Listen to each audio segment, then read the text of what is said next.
Alrighty, folks, the NBA playoffs first round has just ended here, and man, that has been a very interesting first round. One of the more interesting first round series that we have seen in a long time. What's going on, everybody? Welcome, man. This is BabyNation.com. Welcome back to another video. And guys, today we have my first round reactions here. And is it just me, or does it feel like the NBA, this year's NBA playoffs in the first round kind of seemed like March Madness? There's a lot of shit that I just was not expecting to happen. We're going to break it down all here in a minute. Like I said, if you guys are already, make sure to hit the like, hit that subscribe button. Make sure you guys join that Discord. Links in the description. Follow me on Twitch as well. And then make sure you guys go check out our MJ versus LeBron survey. If you guys haven't checked that out, I still left that open. The link is in the description. Go check us out.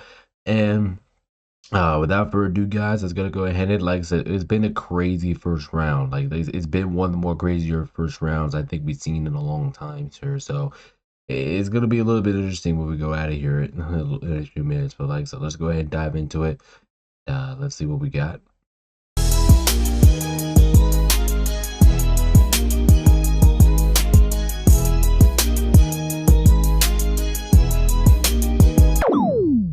Alrighty, folks, so first things first here, we'll go ahead and start with the easy shit here. Well, everybody expected the Thunder to sweep the Suns, right? I mean, like I said, the Suns didn't really have a chance here. I mean, it was just like an ass beating. Every game just felt like, every single time, no matter what the Suns did, it just felt like OKC always had an answer for it. And it just kind of felt like the Thunder was just cruise controlling for the rest of the series here. But I will say this, I am happy about Dillon Brooks. I know I hate Dillon Brooks. I'm not a fan of Dillon Brooks, but I will give him his flowers for this series. I thought he was actually pretty damn good during this series. SGA being SGA, I thought the Thunder's offense was completely in control of this entire series. Ever since they dominated game one, it just kind of felt like the series was over. And actually, I'll give the Suns a little bit of credit here in game four. When I thought they fought a little bit in game four. I thought they did a lot of things. I thought their offense was moving. I thought their offense looked pretty damn good. It was just their defense that just really couldn't get to stop in game four. And I thought game four, I actually think game four was actually winnable for the Suns. Yes, I know they were trailing the whole time, but it kind of felt like the Suns would just won't go away, and I guess that's kind of expected because you know, you expect the Suns to play with a sense of urgency. You know, there's their seasons on the line. It's game four, but like I said, throughout this series, it just kind of felt like the Suns didn't really have a shot here in this one. So OKC's gonna win this one 4-0 here. They're gonna move on to play. I'm pretty sure it will be the Lakers in the second round, which we'll go ahead and get here into a moment here, but OKC, a pretty dominant outing here. Like I said, we kind of expected should be the defending champions. Probably should be one of the front runners to win the championship this season. So like I said, not too much crazy here to say. I mean, not much that the Suns can really do at this point, but OKC just continues to look dominant here. Next up, we got the Spurs beating the Trailblazers in 5 games. And like I said, I expected this to happen, and I was exactly right. I got the OKC series right. I picked Thunder in 4 as what happened, and I picked the Spurs in 5, and that's exactly what happened. I mean, Wemby actually did not play for this entire series. I think he had like some type of concussion, something, and I think he ended up missing 1 game. But I guess it just didn't matter because San Antonio just won that game anyway. I mean, San Antonio, kind of like OKC, they just took this from the get-go. I mean, they won game 1. Now, surprisingly, the Spurs lost game 2, which was actually pretty shocking. And you know, when Portland won game 2, I'm thinking like, can Portland actually compete with San Antonio? Could they actually take advantage of San Antonio's main weaknesses that they had on the roster? And the answer was no. I mean, San Antonio got right back at it. Game 3, 120-108. If I'm not mistaken, I think this was the game that Wemby missed out. And I'm like, if you're Portland, you're tied this series. You're going back to Portland 1-1, right? Like, it feels like you need to take advantage of any opportunity that Wemby is not in the game, and they kind of did. I mean, they're in the lead for a majority portion of this game, but once they lost that game, I think we all kind of knew that the series was over, because once Wemby was clear for game 4, I was like, yeah, San Antonio's probably got game 5. And you know, if you can't win at home without Wemby, then I don't know what games to really trust doing, you know what I mean? So I think game three was basically the breaking on the ice there. You know, if you can't win that game, then you're probably not going to win this series, and you're probably going to go out and like, especially like I said, especially at home. I mean, it's a different story that if that game was in San Antonio, but it's in Portland. You know, if you're Trailblazers, that's your chance to win, and they did not do that. So I was kind of surprised that they kind of fell in that one. Um, Game four, they had Wemby back, so like I said, it just kind of felt like the series was kind of over. You know, Wemby's doing this thing. I'm not gonna lie, I thought the Trailblazers competed pretty hard in Game Five. I know the score says 114 to 95, but I thought they actually competed at a pretty decent high clip there. Like I said, it's just another series that we just kind of all expected to happen. You know, like I said, we'll go ahead and get to the unexpected shit, which will come up here in a few moments, but. Just get credit to the Spurs. I mean, like I said, they've been really good all season long. I think I talked about this in my first round pick show, how their experience is going to come into play. I know they're one of the more inexperienced teams in basketball in the playoffs, but so far it's looking pretty good. So let's see if San Antonio can keep this going, going into round two with Minnesota. Now we got the Knicks beating Atlanta in 6 games, and yet again another series that I got exactly right. I picked the Knicks in 6, and that's exactly what happened. I mean, this series was actually pretty damn entertaining. I mean, I think the Hawks can compete with New York. That's why I gave them 2 games, but I just think that we all just deep down know the Knicks are just the better team, and I think that's just what we saw here. I give credit to Atlanta. I thought they had a hell of a year for Atlanta. I think they did a lot of things that's accomplishment. I don't think Atlanta should hang their heads for this series. I kind of, to be honest with you, I should have said the same thing with Portland. Like I said, Portland, they exceeded everybody's expectations. They exceeded my expectations this season. These are 2 teams that I didn't even, and Phoenix too, if you want to put them in conversation. Like these are 3 teams that I did not really expect to get into the playoffs one bit. But they did a phenomenal job of getting into the playoffs, which I'll give them credit for. They did play pretty well. But overall, I just like how they played as a team, as a unit. You're about looking at this. The Knicks won game 1 here, 113 to 102. I thought that was a pretty decent game here. I mean, and then and Atlanta actually took games 3, 2, and 3, which was pretty impressive. Not only did they did that on the road in game 2. And I actually kind of thought about the Knicks, you know, after they lost game 3 and they were actually trailing to the Hawks 2-1, I'm like, are the Knicks actually going to lose to Atlanta? I was kind of shocked about that because the game 4, I was actually somewhat worried in the Knicks. I was, because I didn't know how they were going to respond. You know, after losing 2 straight games, Atlanta's got the first lead of the series. Like, how are they going to respond? Like, are we going to see the Knicks that crumble, or are we going to see the Knicks that execute? And they executed pretty well. And then ever since that game 3 loss, I thought the Knicks just completely took over this series from there. And I just didn't really think Atlanta had a chance. Yeah, game 5 was an absolute beatdown here, 95-106, and then the game 6. I mean, game 6 was, and I already said this to a couple people. Game 6 was one of the greatest ass beatings I ever seen. Like, that was an absolute snot pounding of a game there, and I tweeted on Discord like, dude, this is one of the biggest ass beatings I ever seen in a game of basketball. Like, it's that bad.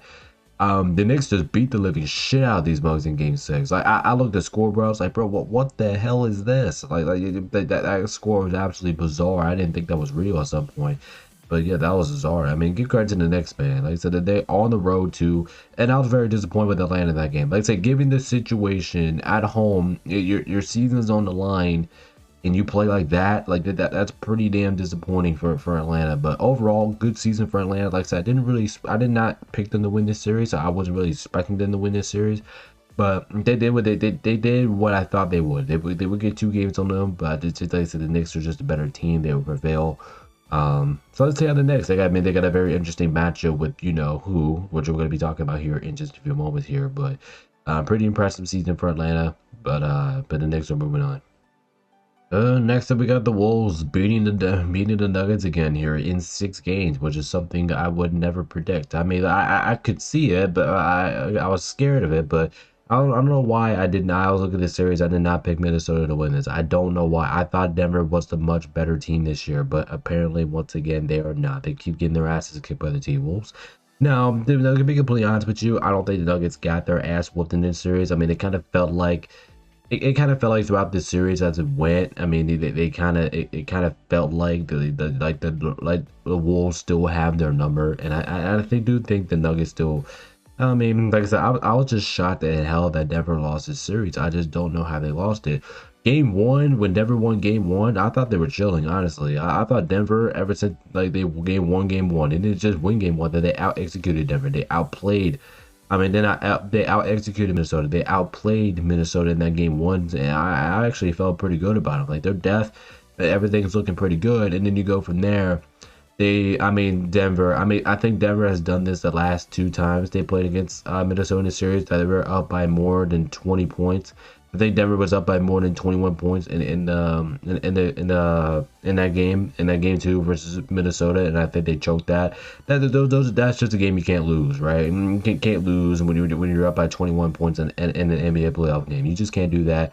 And ever since then, I thought Minnesota just completely took over this series. Game three, absolute ass beating. Minnesota just kicked the shit out of them. I mean, there's no questions about that. And you can kind of say the same thing about game four. I mean, game four, I mean, once the series shifted to Minnesota, I just thought that Denver had no idea what to do. And this is actually shocking because Denver, right, is they ranked number one in offensive efficiency. They were the number one ranked offense in basketball going into this season. And what's crazy is that Denver only put up less than 100 points 3 times the entire regular season. They did that 3 times in this series. Like that's absolutely unbelievable. But like I said, you gotta give credit to Minnesota's defense. I thought Minnesota's defense was fantastic throughout the in the series. I thought they were active. I thought they forced a lot of turnovers on Jokic. Jamal, I like how their defense played, and I thought their defense was phenomenal, and that's something that Minnesota is going to have to carry over to that second round. Can their defense do good against San Antonio? But we'll talk about that in our pick show coming up later on tonight. But I do think that Minnesota is a pretty good damn team. I always think they're a good team, but I don't know why people think I'm writing off the T-Wolves, and I'm really not. But I'm just saying, like, I'm just shocked in hell that Denver just lost this series. I'm just shocked because I said going in and went around with pick show. Like I said, if you guys check that out, make sure you do so. But I literally sat here and said to you guys, I think Denver is the better team. That's why I took them in 7. But I just didn't really expect that. Plus, I hope Anthony Edwards. By the way, shout out to Dominique DiVincenzo. I hope he recovers. I hope he has a speed recovery, and I hope he gets well. But Anthony Edwards, I think he will be back by game 3 next series. I mean, it kind of sucks. He went down with the with a hyperextended knee, so I hope he's feeling okay. I hope he comes back sooner rather than later because he's a playoff upriser. So we'll see what happens there. But Minnesota continues to have Denver's number here. One more thing I would like to say here before we move on is that Denver was definitely missing Aaron Gordon in this series. I mean, Aaron Gordon, I mean, he is so big to this series for Denver that it just kind of feels like if he played at least like majority of these games, it just kind of felt like Denver would win the series, right? I think Aaron Gordon was that big of an impact for them that if he's out, then that causes Denver some trouble. So you could also say it that, but whatever, it is what it is. Minnesota moves on.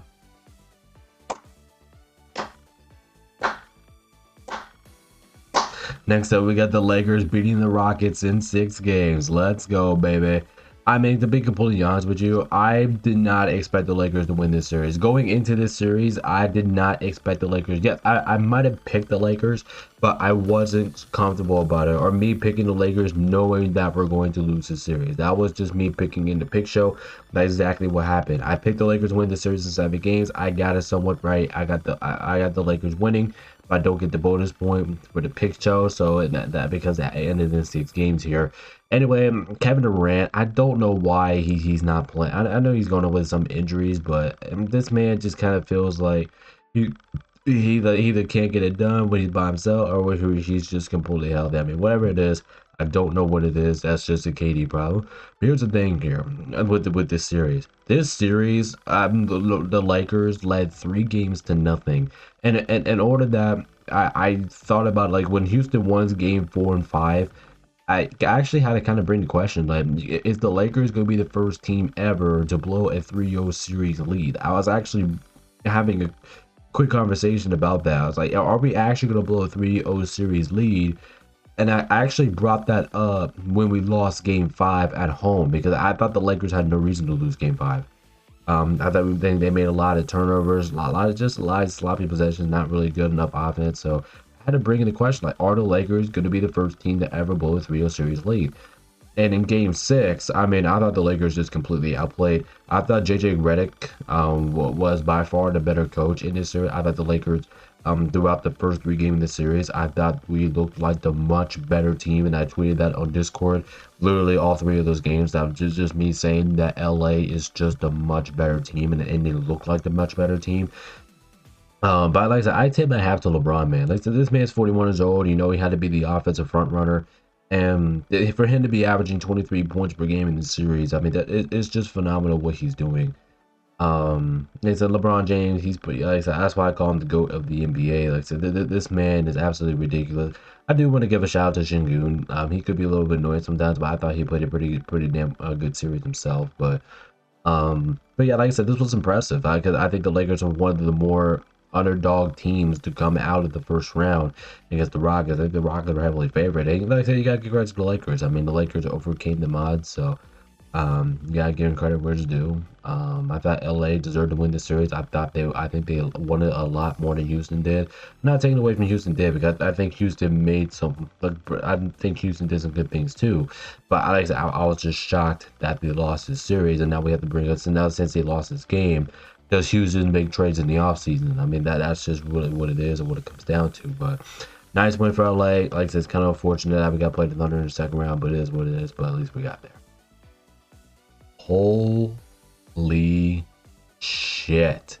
But you guys know what I'm talking about when it comes down to like NBA being like March Madness. Like, this is exactly what I'm talking about.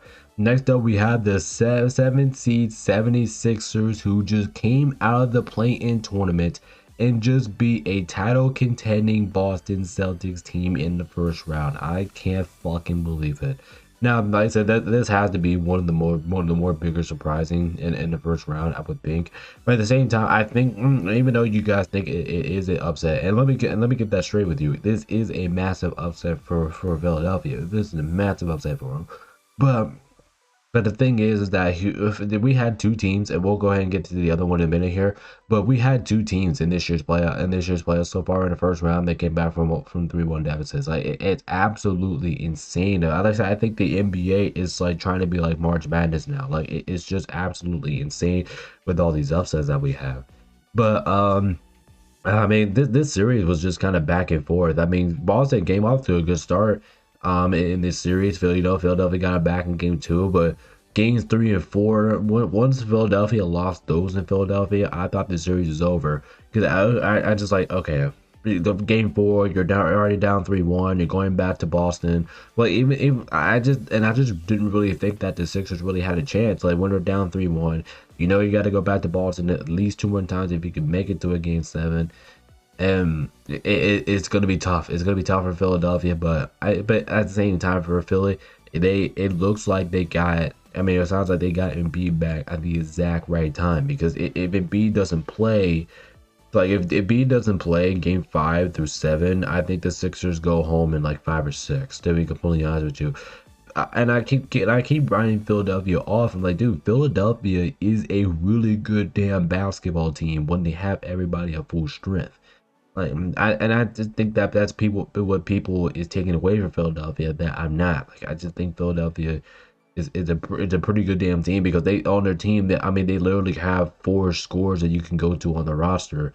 And give credit to BJ Etzcom. I thought he was absolutely incredible in this series. The rookie, I thought he was phenomenal. And like I said, I just think the Celtics, I mean, they had a couple close games in this series that I thought they just jacked up too many threes, and, you know, still to stand attacking the paint, they just be driving the basket too long. I just think that in clutch game situations, you just can't do that unless you absolutely need a 3 to like tie the game, stuff like that. I just don't think you really need that. I just think the Celtics kind of shot themselves out of the series here, because they didn't shoot the well, or they didn't make right decisions on the court here. But hey, listen, as a Lakers fan, I'm happy to see this. I'm happy to see the Celtics get eliminated. I am very happy about this. But But yeah, so this is, like I said, this is probably one of the more shocking, if not the shocking, upset in the NBA playoffs. Sixers upset the Celtics, and they'll play New York in the second round. Can't wait for that. Next up, we have Detroit beating Orlando in 7 games here, and like I said, I think, to be completely honest with you, this series was just an absolute roller coaster ride of a series. I mean, it was just motivation after motivation after motivation after motivation between these two different teams, and then all of a sudden Orlando just choked at the end and just basically gave this series right over to the Pistons. So first thing first, I was not expecting the series to go to 7. I did pick Pistons in 5, but listen, I do think Orlando was definitely the more experienced team, so I can absolutely see why this one went to 7 games, but Detroit still won anyway, so I don't give two shits. Anyway, starting off this series, like I said, this series was just an absolute roller coaster from start to finish. Like, we didn't know what we were gonna get this entire series from these two teams. Like, these two teams were just battling it out. It's actually one of the more enjoyable 1 versus 8 seed matchups, first round matchups I think I've seen in a while. So Detroit, actually Orlando goes into Detroit and steals game 1 and clinching home court advantage. So I think Orlando takes advantage there. They ended up splitting that one with Detroit there. Detroit actually did end up coming back and winning game 2 in that one. Game 3, Orlando took both of them. Like I said, I think home field, I think I've been saying this all season long. I think Orlando plays like a different team at home. I think they play with more pride. They play with more energy. They play with more heart. And I give credit to Orlando. I mean, they really put the pressure on the Detroit Pistons to come back from a 3-1 series deficit. But the good news thing for the Pistons is that the Pistons are the home team of the series. Meaning, if we do have to continue to play games, you only have to go through one in Orlando, and they got through that one. Honestly, to be completely honest with you, I think the Magic beat themselves in that game. In that game 6, and then once they lost that game 6, I was like, no, they're not winning this series, and they're not going to win game 7 in Detroit. It's kind of unbelievable. They lost in the most unbelievable way too. I think they missed like what 23 consecutive shots in game 6, which is one of the most bizarre things I think we ever seen in NBA history. I mean, it's got to be up there, right? One of the more bizarre things we ever seen in a long time in an NBA game. So was just shocking, and that's what I mean by saying that the Orlando just gave this series right away to the Pistons. You're up 3-1. I understand you're not winning game 5. I understand that one actually picked Detroit to win that game, but game 6, that was your opportunity to knock them out. I said that if you want to win the series, you're up 3-2 going to Orlando. That's when you need to knock them out, because I don't think they're going to win game 7 in Detroit. And like that, I just don't know how the Magic lose game 6. I just don't see it. I mean, it's almost impossible to lose a playoff game in that way. So this is frustrating for Orlando, because Orlando should be moving on to the second round. But man, I say you missed 23 straight shots, you kind of deserve to lose. So man, this is a tough one. I mean, like I said, I was rooting for the Magic all season long, but damn, I mean, that was a tough one to close out here. Like I said, Orlando should be moving on, but it's Detroit that's moving on here. Also, I'd like to say that Cade Cunningham and Paolo Banchero, these two players were fucking awesome in this series. They both deserve a lot of credit. And ladies and gentlemen, last but not least, we had the most fun, I would say the most fun as series in the first round here, where we got Cleveland just edging out Toronto, beating them in 7 games, and another series that got exactly right. So, like I said, I thought this series was fun to start to finish. Even though the home team won every single game, figured out that the home team would win every single game of the series. Because I just think this series was just a fist fight after fist fight. Like, both teams in a boxing match, and let's see who comes out of this damn war. I mean, both teams are going to take turns throwing punches at each other, and let's see who the hell comes out of this war. That's why I think this series was out from the Celtics and Raptors. And eventually, I picked off Cavs through the final blow, and I just think they won the game. Like I said, give credit to the home court advantage here for both teams. Both teams did a really good job protecting home court. Like I said, both teams went undefeated on their home floor. So you gotta give a lot of credit for that. But that's how you're supposed to take care of business, right? You're supposed to take care of business at home. If you don't do that, that's an embarrassment, right? You gotta be able to take care of business here at home. I honestly, there was some games that I thought we made some bad decisions, you know, but Anyway, here, like I said, I think the Cavs. I even said this going in. I think Toronto matches up pretty well with the Cavs. That's why I took the Cavs in 7. And like I said, this is just one of those series. I kind of nailed this series in the head too, because what I said was this is gonna be a good series that it might come down to whoever is home in Game 7 to win that series. And that was Cleveland. So I basically what I said before was basically right by saying that, but. Like I said, but this series overall, it was fun. It was fantastic. It was physical. It was very fun to watch these two teams go at it here. Honestly, that James Harden Donovan Mitchell combo, these two look really good right now. So it might be hard to stop them. And then you have Scotty Barnes. I thought Scotty Barnes played a hell of a series. But but man, like I said, I'm trying to go over this first round, man. I had taken the signs because I'm trying to go around with this series because this series is just it's just too unpredictable. Like we have a lot of mess going on here. So but yeah, like I said, congratulations to Cleveland. I ended up getting a win here. Man, it's just exhausting. It's been a very exhausting series here. So yeah, so congratulations to Cleveland and a hell of a season for Toronto. Another team that completely overseeded my expectations. Alrighty, ladies and gents. So here is the NBA bracket here for the second round here. We will have our pick show coming out tomorrow, so make sure you guys stay tuned for that. We'll have 4 matchups for you guys set. We have the Knicks, the Sixers, the Pistons, the Cavs, the Thunder, the Lakers, and the T-Wolves and the Spurs left in the NBA playoffs. It's going to be a lot of fun. It is going to be interesting. So like I said, if you guys haven't already, hit that like, hit that subscribe. I really do appreciate y'all. Like I said, we will be back tomorrow or later on today, depending on when you're watching this. We will be back for the NBA pick show. So make sure you stay tuned for that. Without further ado, guys, I'm gonna hop off. Good to see you guys are watching on time. Appreciate y'all support. This is BabyNation.com. Peace out, stay safe, and I will see you guys tomorrow. Peace.